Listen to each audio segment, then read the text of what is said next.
নমস্কার আপনাদের সবাইকে।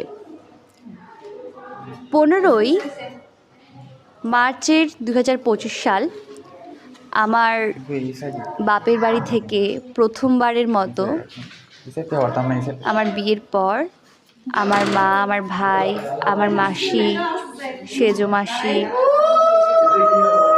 ছোটো মাসি, ছোটো ম্যাসো সপরিবারে এসেছিলেন আমাদের বাড়িতে।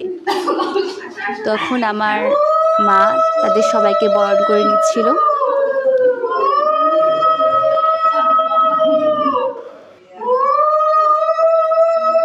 মা ওরা আসার পর তার ছোট নাতি অবনীশ তাকে গোলাপ দিয়ে বরণ করলো। তারপর তার বেয়াই তাকেও তিনি গোলাপ দিলেন। তারপর মঙ্গল প্রদীপ দিয়ে তাদেরকে বরণ করলো। সঙ্গে ছিল উলুধ্বনি। একে একে সবাই প্রবেশ করছে। ইনি আমার ছোট ম্যাসু, এ হলো আমাদের সবার আদর অবনীশ, ইনি আমার বৌদি। তারপর আমার মা,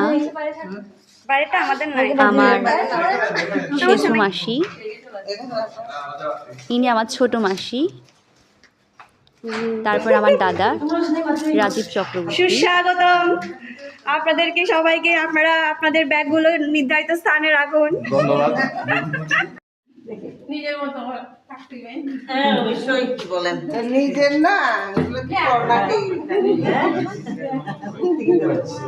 বৌদির তো যে অবস্থা, মাথাটা তো উড়ে গেছে।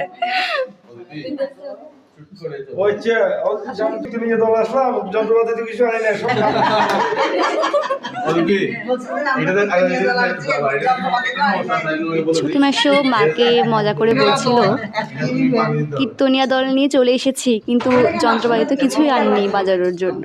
তো সবাই এটা শুনে খুব হাসছিল। এরপর তারা 9 ঘন্টা জার্নির পরে সবাই স্নান করে নিল, আমরাও স্নান করে নিলাম। এবার চলছে আমাদের আশীর্বাদ পর্ব। কারণ আমাদের চট্টগ্রামের নিয়ম হচ্ছে, মেয়ের বাড়িতে প্রথম যদি ভাত খায় তখন বিশেষ করে যে মেয়ে জামাই তাকে আশীর্বাদ করতে হয়, তারপরেই তারা সেই বাড়ির অন্ন গ্রহণ করতে পারেন। তো চলছে সেই আশীর্বাদ পর্ব। সেজো মাসি আশীর্বাদ করছিল। আমি বলছিলাম আমি টাকার জন্য বসেছি, আর কিছু না। আমি নাচছিলাম টাকা পাবো করে।